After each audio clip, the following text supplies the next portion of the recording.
আসসালামু আলাইকুম, প্রোকোডারে আপনাকে স্বাগতম। আপনি দেখছেন মডার্ন জাভাস্ক্রিপ্ট প্লেলিস্ট এবং আজকে আমরা কথা বলবো জাভাস্ক্রিপ্টের ডেট নিয়ে। মাঝের মধ্যে আপনার প্রজেক্টে বিভিন্ন সময় আপনাকে ডেট ব্যবহার করতে হবে, তো কিভাবে ডেট কাজ করে চলেন দেখি। তো যেমনটা দেখতে পাচ্ছেন এটা হচ্ছে আমাদের স্ক্রিন এবং আমরা এখানে হচ্ছে আজকে ডেট জাভাস্ক্রিপ্টের যে ডেট সেটা একটু দেখবো আর কি, জাভাস্ক্রিপ্টের ডেট কিভাবে কাজ করে। তো জাভাস্ক্রিপ্টে আপনি যদি ডেট নিতে চান, আমরা একটা ভ্যারিয়েবল নিয়ে ভ্যারিয়েবলের ডেটটাকে স্টোর করবো আর কি। তো আমরা লিখলাম কনস্ট লিখে আমি ধরেন দিলাম মাই ডেট, এই নামে আমি একটা ভ্যারিয়েবল নিলাম এবং এখানে আমাদের ডেট নিতে হবে। এখন ম্যাথ আপনি যেভাবে নিতেন MATH ম্যাথ লিখে তারপরে আপনি প্যারেন্থেসিস দিয়ে ম্যাথ নিয়েছেন, তাই না? আপনি ম্যাথ শিখেছেন। জাভাস্ক্রিপ্টে আপনি যদি ডেট নিতে চান, ডেট নেওয়ার জন্য আপনাকে নিউ কিওয়ার্ড ব্যবহার করে তারপরে আপনাকে ডেট নিতে হবে এবং এরপরে আপনার প্যারেন্থেসিস দিয়ে সেভ করতে হবে। তো এভাবে আপনাকে হচ্ছে জাভাস্ক্রিপ্টে ডেটটা নিতে হয়, এটা হচ্ছে সিস্টেম। তো এই যে নিউ কিওয়ার্ড নেওয়ার কারণে আপনি অলরেডি জানেন এটা একটা অবজেক্ট হয়ে যায় এবং নিউ কিওয়ার্ড নেওয়ার কারণে জাভাস্ক্রিপ্টে আপনার ডেট ব্যবহার করার কারণে আপনার প্রোগ্রামটা একটু স্লো হয়ে যায়। তো এটা নিয়ে জাভাস্ক্রিপ্ট অলরেডি কাজ করছে, ECMAScript। অদূর ভবিষ্যতে আপনি হয়তো দেখবেন যে এই নিউ কিওয়ার্ডটা তখন আর ব্যবহার করা লাগবে না, তারা অলরেডি এটা নিয়ে কাজ করছে এবং যখন এটার আপডেট শেষ হয়ে যাবে আপনি তখন শুধু ডেট ব্যবহার করে কাজ করতে পারবেন। কিন্তু এখনও যেহেতু সব ব্রাউজার কম্পিটিবিলিটি ঠিকভাবে হয়নি, এখনও আমরা যদি জাভাস্ক্রিপ্টে ডেট ব্যবহার করতে চাই আমাদের এভাবেই ব্যবহার করতে হবে। তো এখন আপনি যদি জাভাস্ক্রিপ্টের ডেটটা ব্যবহার করতে চান, আপনি যদি এটার আউটপুট দেখেন, আমরা কনসোল লগ করে যদি বলি মাই ডেট, এবার আমি যদি সেভ করি আপনি দেখেন আমার এখানে ডেটটা দেখাচ্ছে, কিন্তু এই সেম ডেটটা আমাদের কনসোলে এরকম দেখাচ্ছে। আপনি যদি নোডে এই ডেটটা দেখেন আপনি দেখবেন ডেটটা একটু ডিফারেন্ট দেখাচ্ছে। তো আমরা এখন একটু টার্মিনাল ওপেন করি। তো টার্মিনাল ওপেন করার পর এখানে আমরা নোড দিয়ে এটাকে ওপেন করব। তো আমরা app.js লিখে এবার যদি আমরা এন্টার করি আপনি দেখেন এখানে আমাদের ডেটটা একটু ডিফারেন্টভাবে দেখাচ্ছে। তো দুইটার মধ্যে একটু পার্থক্য আছে। এখন আপনি যদি চান যে আমরা নোডে কাজ করব এবং সেখানে আমি সেম ডেট বা সেম আউটপুট দেখব, তাহলে আপনার যেটা করতে হবে সেটা হচ্ছে এই যে ডেট আছে, ডেটের সাথে আপনাকে ডট দিয়ে লিখতে হবে টু স্ট্রিং। ওকে, টু স্ট্রিং এটা যেটা একটা মেথড, প্যারেন্থেসিস অবশ্যই দিতে হবে। এবার সেভ করবেন। সেভ করার পর এবার আপনি যদি এখানে app.js-টাকে আবার রান করেন আপনি দেখবেন যে টু স্ট্রিং ব্যবহার করার কারণে পরেরটা আমাকে ঠিকভাবে দেখাচ্ছে, মানে যেভাবে নর্মালি আমরা কনসোলে দেখি আর কি। তো এইটুকু একটু ডিফারেন্স আছে যেটা একটু আপনাকে মাথায় রাখতে হবে। যদি আপনি কনসোলে দেখতে চান তাহলে অবশ্যই টু স্ট্রিং ব্যবহার করবেন সেম আউটপুট দেখার জন্য। আচ্ছা, তো জাভাস্ক্রিপ্টের এই যে আমরা যে ডেট ব্যবহার করেছি এটা কোন টাইপের, আপনি ডাটা টাইপ সম্পর্কে জানেন। এখন এটা কোন ডেটা টাইপের আন্ডারে পড়ে এটা যদি আপনি দেখতে চান, আপনি এটাকে ডুপ্লিকেট করে তারপরে এখানে আপনি লিখে দিতে পারেন যে টাইপ অফ। তো অলরেডি আমি যেহেতু বলেছি যে আমরা নিউ কিওয়ার্ড নিলেই সেটা অবজেক্ট হয়ে যায়, আপনি জানেন। এবং দেখেন আমাদের যে ডেট এটা হচ্ছে জাভাস্ক্রিপ্টে কি অবজেক্ট। তো সবসময় এটা একটু জেনে নেবেন যে আপনি জাভাস্ক্রিপ্টে যখন কোন একটা ডেটা টাইপ নিয়ে কাজ করছেন এটা কোন ডেটা টাইপের অন্তর্ভুক্ত। আমরা এখন ডেট নিয়ে কাজ করছি, জাভাস্ক্রিপ্টে ডেট হচ্ছে অবজেক্ট। এই যে দেখেন আমাদেরকে এখানে এরকম দিল। এবার আমরা এটাকে ডুপ্লিকেট করি, এটার আরও অনেকগুলো মেথড আছে। তো আমরা এই উপরের এই দুইটাকে আপাতত আমরা কমেন্ট করে রাখি। এবার আমরা টু স্ট্রিংয়ের পরিবর্তে আমরা যদি লিখি যে টু ডেট স্ট্রিং, এটা যদি আমরা দিয়ে সেভ করি তাহলে আমাদেরকে ডেটটা দেখাবে। দেখেন আজকে সোমবার, মার্চ মাস এবং হচ্ছে 4 তারিখ মার্চের আর 2024 সাল। তো আপনি যদি এভাবে আপনার আউটপুট দেখাতে চান আপনি দেখাতে পারবেন। আবার আমরা উপরে এটাকে কমেন্ট করে দিই। তারপরে টু ডেট স্ট্রিং ছাড়া আছে হচ্ছে টু লোকাল স্ট্রিং। হ্যাঁ, তো এই টু লোকাল স্ট্রিং দিলে আপনি একদম সেম আউটপুট দেখবেন। আমাদের এই যে লোকালি এখন যে আউটপুটটা আপনি দেখতে চান সেটা। তো এই টু লোকাল স্ট্রিংটাকে কিন্তু আরও কনফিগার করা যায়। যেমন ধরেন আপনি যদি চান যে আমরা এই যে দেখেন এখানে সোমবার আছে, তো সোমবার শুধু মন লিখেছে, কিন্তু আপনি যদি চান যে মনডে এরকম লেখা দেখতে চান বা আউটপুটে, তাহলে আপনি এখানে লিখবেন হচ্ছে কোটেশনের ভিতরে লিখবেন ডিফল্ট, DEFAULT ডিফল্ট, তারপরে কমা দিয়ে দিবেন কার্লি ব্রেসিসের এখানে আমরা যেহেতু উইকডে দেখতে চাই মানে বারটা, এরপরে এখানে এসে এখন আপনাকে কোটেশনের ভিতরে আমরা যদি চাই যে লং, তাহলে এখন দেখেন আমার এখানে আউটপুট আসবে মনডে। আবার আপনি যদি লং না লিখে এখানে আপনি যদি লিখেন শর্ট, তাহলে দেখেন এখন এখানে শুধু মন আসছে।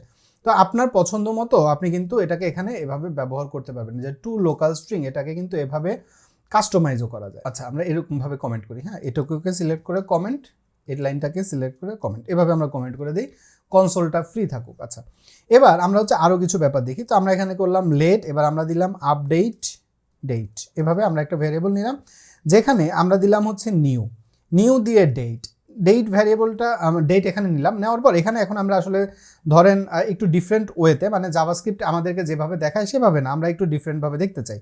তো সেভাবে হলে আমরা এভাবে দিতে পারি। তো এখানে দেখেন প্রথমটা ইয়ার, পরেরটা মান্থ, তারপরেরটা হচ্ছে ডে মানে কত তারিখ। তো এখানে আমাদের এই যে ইয়ার এটা তো যা আছে তাই, কিন্তু মান্থের ক্ষেত্রে এটা 0 থেকে শুরু হয়। তো আমি যদি 3 দেই তার মানে এটা হবে এপ্রিল, মার্চ কিন্তু হবে না, কারণ 0 1 2 3 এটা হবে এপ্রিল। এবার আমরা যদি এটাকে সেভ করি, আউটপুট দেখতে চাইলে আমরা কনসোল লগ করব, এখানে আমরা দিব আপডেট ডেট। দেখেন ফ্রাইডে এপ্রিল 5 তারপরে 2024। এখন এখানে কিছু ঘটনা আছে। ঘটনাটা হচ্ছে এখানে আপনি যদি, আমরা প্রথম লাইনটাকে কমেন্ট করে দিই, এখানে আপনি যদি 3টা ডিজিট দেন, ইয়ার মান্থ ডে, তারপরে যদি আপনি আরেকটা ডিজিট দেন সেটা হবে হচ্ছে আপনার ঘন্টা। তো ঘন্টা কত, আমরা ধরেন দিলাম হচ্ছে 11টা, তারপরে আমরা দিলাম মিনিট। মিনিট কি হবে, এই যে দেখেন এখানে আপনাকে দেখাচ্ছে মিনিট, তারপরে সেকেন্ড, তারপরে মিলি সেকেন্ড। তো মিনিটের এখানে আমরা ধরেন দিলাম 34 মিনিট, এরপরে আমরা সেকেন্ডের এখানে আমরা দিলাম 25 সেকেন্ড, তারপরে আপনি মিলি সেকেন্ডের এখানে দিয়ে দিলেন 0। এবার আমি যদি সেভ করি, আপনি দেখেন আমরা যেটা দিলাম 11টা 34 মিনিট 25 সেকেন্ড। হ্যাঁ, তো এভাবে আপনি এটার আউটপুট নিতে পারবেন। আচ্ছা, এবার আমরা এটাকে ডুপ্লিকেট করলাম এবং প্রথম লাইনটাকে কমেন্ট করে দিলাম। এবার আপনি যদি মিলি সেকেন্ডটাকে ইগনোর করতে চান, আপনি একটা ভ্যালু কেটে দিবেন, সমস্যা নেই। আপনি যদি সেকেন্ড বাদ দেন, আপনি বাদ দিয়ে দিতে পারেন। সেকেন্ড বাদ দিলে দেখেন এখন এই ঘরটা 0 হয়ে গেছে। এবার 34 বাদ দিয়ে দেই, তাহলে দেখবেন 11টা হয়ে যাবে। দেখেন আপনি কাস্টম টাইম এখানে কিন্তু দেখাতে পারবেন। এবার 11টাকেও কেটে দেন, সমস্যা নেই। এবার আপনি যদি এই যে ডেটা মানে কত তারিখ সেটাও কেটে দেন, তাও সমস্যা নেই। কিন্তু আপনি যদি শুধু 2024 এরকম রাখেন, তাহলে জাভাস্ক্রিপ্ট ইঞ্জিন এটাকে মিলি সেকেন্ড হিসাবে মনে করবে, এটাকে তখন কিন্তু আর সে ইয়ার মনে করবে না। আপনি দেখেন এখন কিন্তু সে আর ইয়ার মনে করছে না। এবং যখন আপনি এবার দিবেন, এটা একদম ডিফল্ট যে টাইম সেখানে চলে যাবে। ডিফল্ট টাইম জাভাস্ক্রিপ্টের ডেট হচ্ছে 1 জানুয়ারি 1970। সে কিন্তু সেখান থেকে আপনার ডেটাটাকে কাউন্ট করা শুরু করবে।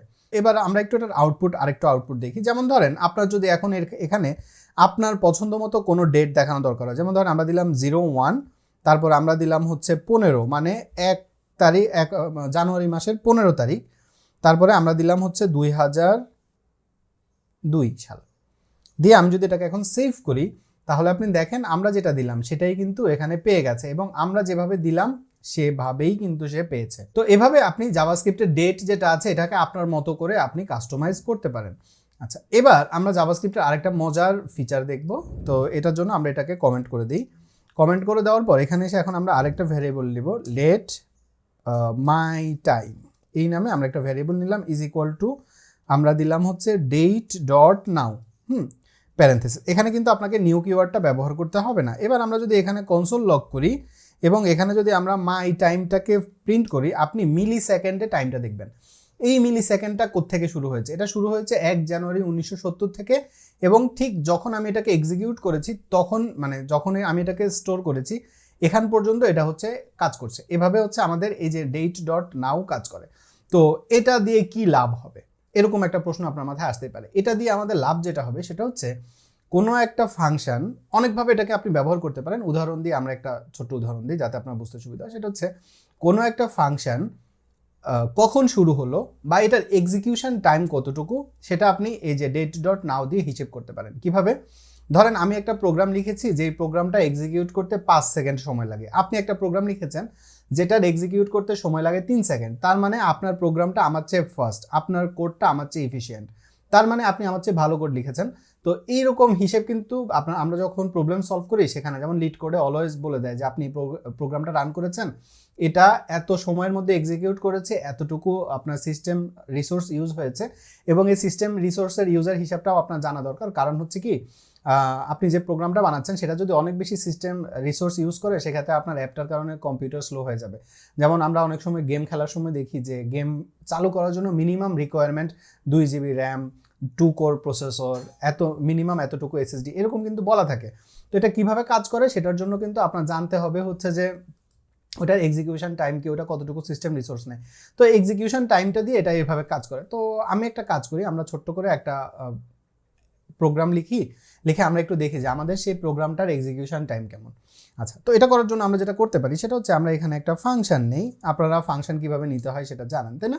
তো ফাংশনের এখানে আমরা লিখলাম একটা ফাংশনকে আমরা একটা নাম দিই যে simple সিম্পল টাস্ক, এই নামে আমরা একটা ফাংশন নিলাম। প্যারেন্থেসিস দিব, আমরা এখানে কোনো প্যারামিটার আর্গুমেন্ট আমাদের লাগবে না, তো সেক্ষেত্রে আমরা এভাবে দিলাম। আচ্ছা, এবার এটার ভিতরে আমরা একটা ফর লুপ নিব। ফর লুপ নিলে কিছু সুবিধা আছে। সুবিধাটা কি, প্রথমে কন্ডিশন দিই, তারপরে কার্লি ব্রেসেস, তারপরে এখানে আমরা লিখলাম। আচ্ছা, ফর লুপ নিলে সুবিধাটা কি, আমরা ইচ্ছা মতো আমাদের এটার এক্সিকিউশন টাইম আমরা বড় ছোট করে করে হিসেব করাইতে পারবো অল্প লাইন কোড লিখে। তো ফর লুপ নিয়ে আমরা পরে ইনশাল্লাহ কথা বলবো, তখন আরও ডিটেইল জানতে পারবেন। তো আমরা এখানে একটা ভ্যারিয়েবল নিলাম লেট দিয়ে আমরা ভ্যারিয়েবলটাকে একটা নাম দিব যে স্টেপ। আমরা বললাম যে ভ্যারিয়েবল আমরা একটা স্টেপ দিলাম, এটা নাম দিলাম, ভ্যালু দিলাম 0, স্টেপটাকে 0 থেকে শুরু হবে। তারপর আমরা বললাম যে এই যে স্টেপ নিলাম সেই স্টেপটা হবে হচ্ছে 5-এর চেয়ে কম। হ্যাঁ, তার মানে কি, আমি চাই 0 থেকে শুরু হয়ে সে 5-এর কম পর্যন্ত যাবে, তার মানে সে 4 পর্যন্ত যাবে, তার মানে আলটিমেটলি সে কিন্তু 5 পর্যন্তই যাচ্ছে। হ্যাঁ, তো এটার কন্ডিশন আপনি আপনার মতো দিতেই পারেন, এটা আপনার ইচ্ছা। এরপরে আমরা বললাম যে স্টেপ, তারপরে আমরা এটাকে এক এক করে বাড়াবো প্লাস প্লাস। আচ্ছা, এটা আমি আসলে কি করেছি, আমি বলেছি যে তুমি 0 থেকে শুরু করবা, তারপরে তুমি এক এক করে বাড়তে থাকবা, কতটুকু বাড়বা, 5-এর আগ পর্যন্ত, মানে 4 পর্যন্ত বাড়বা। এখন আমরা যদি এখানে কনসোল লগ করি স্টেপকে, ওকে, এরপরে আমরা যদি আমাদের ফাংশনটাকে একটু রান করি, সিম্পল টাস্ক, এটাকে যদি এখন আমরা রান করি, আপনি দেখেন 0 থেকে শুরু করে 5 পর্যন্ত সে গেল। এবার আমরা এটাকে এভাবে না করে আমরা এখানে একটা কোটেশন দিতে পারি। কোটেশন দিয়ে আমরা বলতে পারি যে ওয়াকিং ইস্ট টু 1 স্টেপ। ওকে, সেভ করব। তাহলে দেখেন এই যে এখানে ছোট্ট একটা মানে নাম্বার দিয়ে বলছে যে এটা 5 বার এক্সিকিউট হয়েছে, তাই না? এবং আপনি তো জানেন, তাই না, এটা আমরা কিন্তু দেখেছি, অথবা না দেখলেও সমস্যা নেই, আমরা এখানে স্টেপ দিব, দিয়ে সেভ করলে এটা 5 বার যাবে। আচ্ছা, তো আমরা এটাকে এভাবেই রাখবো। এই যে আমি একটা ফাংশন লিখলাম, ফাংশনের মধ্যে একটা ফর লুপ নিলাম, এটা এক্সিকিউট হতে কতটুকু সময় লেগেছে এটাকে যদি আমরা হিসেব করতে চাই, আমরা এখানে একটা ভ্যারিয়েবল নিব লেট দিয়ে আমরা বললাম start time. Okay, start time is equal to, আমরা এই যে এখানে বললাম না যে ডেট ডট নাও, এটাকে আমরা এখানে রান করে দিই। তো কপি পেস্ট। ওকে, আচ্ছা, তারপর আমরা এই লাইনটাকে আবার ডুপ্লিকেট করব, ডুপ্লিকেট করে পরেরটা হবে হচ্ছে কি আমাদের ইন টাইম। ওকে, এবারে ইন টাইম ভ্যারিয়েবলটা কোথায় হবে? ইন টাইম ভ্যারিয়েবলটা হবে আমাদের এক্সিকিউশনের পরে। তাহলে কি হবে, সে এখানে একবার টাইম নিবে, এক্সিকিউশনের পরে সে এখানে এসে আরেকবার টাইম নিবে, তারপরে দুইটা টাইমের বিয়োগফল তো যেটা পাবো সেটাই কিন্তু আমাদের এক্সিকিউশন টাইম, তাই না? তো এখন এখানে কনসোল লগের মধ্যে আমরা একটা ব্যাকটিক করি, ব্যাকটিক করে আমরা এখানে বলি যে দি টাস্ক টুক। ওকে, এবার আমরা ভ্যারিয়েবল $সাইন দিয়ে কার্লি ব্রেসেস দিব, এবং এখানে এসে আমরা বললাম যে আমাদের যে ইন টাইম আছে সেটা থেকে যদি আমাদের স্টার্ট টাইমটাকে আমরা বিয়োগ করি তাহলে যেটা পাবো সেটা। এরপরে আমরা এখানে বলে দিতে পারি যে millisecond to complete. Okay, এবার আমি যদি সেভ করি, আপনি দেখেন কি বলছে, the task took 0 millisecond to complete, মানে এত অল্প সময়ের মধ্যে করেছে যে 1 মিলি সেকেন্ডেরও কম সময় লেগেছে আমাদের এই টাস্কটা কমপ্লিট করতে, যে কারণে আমার এই ভ্যালুটা আসছে 0। কিন্তু ধরেন এই নাম্বারটা 5 না হয়ে হলো 100, সেভ করি, তাহলে দেখেন আমাকে এখন কি বলছে যে এটা 100 বার এক্সিকিউট করতে আমাদের জাভাস্ক্রিপ্ট ইঞ্জিনের সময় লেগেছে 1 সেকেন্ড। এই নাম্বারটা ভ্যারি করবে আপনার মেশিনের সাথে, আমার মেশিনের পাওয়ারের হিসেব করে আমাকে একভাবে দেখাবে, আপনার মেশিনের পাওয়ার হিসেব করে আপনাকে আরেকভাবে দেখাতে পারে। তো এই নাম্বারটা নিয়ে খেলাধুলা করার সময় আমি রিকমেন্ড করবো একটু কেয়ারফুল থাকবেন, কারণ এই নাম্বারটা যদি অনেক বড় হয় তখন দেখবেন আপনার মেশিন হ্যাং করতে পারে, অথবা আপনার মেশিনটা নট রেসপন্ডিং করতে পারে, বা আপনার ব্রাউজার। তো ধরেন আমরা এখানে 100-র পরিবর্তে 1000 দিয়ে সেভ করব, তাহলে দেখেন এটা এখন হিসেব করলো এবং আমাকে বললো কি এটা 10 মিলি সেকেন্ড সময় লেগেছে। 1000-এর পরিবর্তে আমি যদি এটাকে এখন 10,000 করি, এবার সেভ করে আপনি দেখেন এটার একটু সময় লাগছে, এবং একটু সময় লাগুক, 105 মিলি সেকেন্ড লেগেছে এটা কমপ্লিট করতে। এবার এটাকে আমি যদি 1 লাখ করে সেভ করি, আমি রিকমেন্ড করবো এর চেয়ে বেশি না যাওয়া, এর চেয়ে বেশি গেলে আপনার ব্রাউজার অথবা আপনার কম্পিউটার হ্যাং করতে পারে, অথবা আপনার ব্রাউজার নট রেসপন্ডিং করতে পারে। আপনার কম্পিউটার যদি দুর্বল হয় সেক্ষেত্রে এত বড় ভ্যালুটা সে হিসেব করতে গিয়ে হ্যাং করতে পারে ব্রাউজার। আপনি অলরেডি জানেন আমরা গুগল ক্রোমে কাজ করছি, আর গুগল ক্রোম নিজেই এমনিতেই অনেক বেশি র্যাম হাংরি হয়, তো এসব কারণে আপনার ঝামেলা হবে। এই কারণে আমি আপনাকে রিকমেন্ড করবো এই ভ্যালুটা যত কম দিতে পারেন। এখানে কি বলছে 999 মিলি সেকেন্ড সময় লেগেছে এটাকে কমপ্লিট করাতে। তো এভাবে দেখেন আমরা কিন্তু এক্সিকিউশন টাইমটা বের করতে পেরেছি খুব সুন্দর করে, ডেট ডট নাও এটা ব্যবহার করে। আচ্ছা, তো জাভাস্ক্রিপ্টে আরও কিছু মজার ব্যাপার আছে, যেমন দেখেন এখানে আমাকে মিলি সেকেন্ডে হিসেবটা দিচ্ছে। এখন আপনি যদি বলেন যে ভাই আমি মিলি সেকেন্ড না সেকেন্ডে হিসাবটা দেখতে চাই, তাহলে আমি কিভাবে হিসেবটা দেখব? সেটাও করতে পারবেন, কিন্তু তার আগে আমরা যেটা করব সেটা হচ্ছে আমরা এটাকে কমেন্ট করে দিব। কারণ এটা কমেন্ট না করলে আমাদের এটা প্রতিবার হিসেব মানে স্পিড হতে থাকবে, কাউন্ট করতে থাকবে এবং আমাদের কোডে ঝামেলা হতে থাকবে। সে কারণে আমরা এটাকে বাদ দিব। এবার আমরা যেটা করব সেটা হচ্ছে আমরা যদি এই হিসেবটাকে মিলি সেকেন্ডে দেখতে চাই তাহলে আমরা কনসোল লক করে আবার লিখলাম হচ্ছে মাই টাইম। ওকে, সেভ করলাম, তাহলে এটা মিলি সেকেন্ডে আসছে। এবার এটাকে যদি আপনি সেকেন্ডে দেখতে চান আপনি এটাকে ভাগ করবেন 1000 দিয়ে, তাই না? মিলি সেকেন্ড থেকে 1000-এর 1 সেকেন্ডের 1000 ভাগের 1 ভাগ হচ্ছে 1 মিলি সেকেন্ড। তো দেখেন এবার এখানে আসছে দশমিক। এখন আপনি যদি চান যে না আমি এই দশমিকও দেখবো না, সেটাও কিন্তু আপনি জানেন কিভাবে করতে হয়। আমরা পুরোটাকে কেটে নিব, কেটে নিয়ে এখানে লিখবো হচ্ছে ম্যাথ ডট ফ্লোর, তারপরে প্যারেনথেসিস, এর ভিতরে এটা যেহেতু মেথড এর ভিতরে আমরা এটা দিয়ে দিব। এবার দেখেন আমাদের এটা এখন সেকেন্ডে চলে আসছে। তারপর সেকেন্ড থেকে আপনি মিনিটে ভাগ করা নেওয়ার জন্য আবার এই পুরো ভ্যালুটাকে সাইড দিয়ে ভাগ করবেন, তারপরে সেটাকে আপনি আবার মিনিট থেকে ঘন্টায় নিতে পারবেন, তাই না? এভাবে আপনি কিন্তু এটাকে আপনার মতো করে আপনি হিসাব করতে পারবেন। আচ্ছা, এবার জাভাস্ক্রিপ্টের আরও কিছু ইম্পর্টেন্ট জাভাস্ক্রিপ্ট ডেটের আরও কিছু ইম্পর্টেন্ট ফিচার আছে যেগুলো আমরা এখন একটু দেখবো। যেমন আমরা কনসোল লক করব কাকে? কনসোল লক করব হচ্ছে মাই ডেট এটাকে। আচ্ছা, এটার আরও কিছু মেথড আছে, যেমন ধরেন গেট ডেট। আপনি যদি শুধু ডেটটা দেখতে চান আজকে কত তারিখ, ডেফিনেটলি এটা একটা মেথড, তো প্যারেনথেসিস দিতে হবে। দেখেন আজকে কয় তারিখ? 4 তারিখ। আজকে কোন ডে? ডেটা 0 থেকে শুরু হয়, তো এই কারণে আমরা যদি এখন এখানে ডি লিখি তাহলে ডে আসবে। ডে 0 থেকে শুরু হয়, 0 মানে হচ্ছে রোববার, আজকে সোমবার, তাহলে এখানে আসবে 1। দেখেন একইভাবে এখানে আপনি যদি গেটের এখানে জি লিখলে আপনার সবগুলো চলে আসবে, যেমন ফুল ইয়ার, ফুল আওয়ার, মিলি সেকেন্ড, মিনিট, মান্থ, প্রত্যেকটা জিনিস আপনি এখান থেকে চাইলে দেখতে পারবেন। ফুল ইয়ার দিলে ফুল ইয়ার চলে আসবে, এখন 2024 সাল। তো এভাবে আপনি গেটের আলাদা আলাদা বাকি যে মেথডগুলো আছে সেগুলো একটু দেখবেন। তো এই হচ্ছে মোটামুটি আমাদের জাভাস্ক্রিপ্টের ডেট। আমি চেষ্টা করেছি খুব সুন্দর করে সহজে আপনাদেরকে জাভাস্ক্রিপ্টের ডেটটা বোঝাতে। জাভাস্ক্রিপ্ট ডেটের এই ব্যাপারগুলোই আমাদের বেশি বেশি ব্যবহার হয়। এই ভিডিও সম্পর্কে আপনার মতামত কমেন্টে জানাতে ভুলবেন না।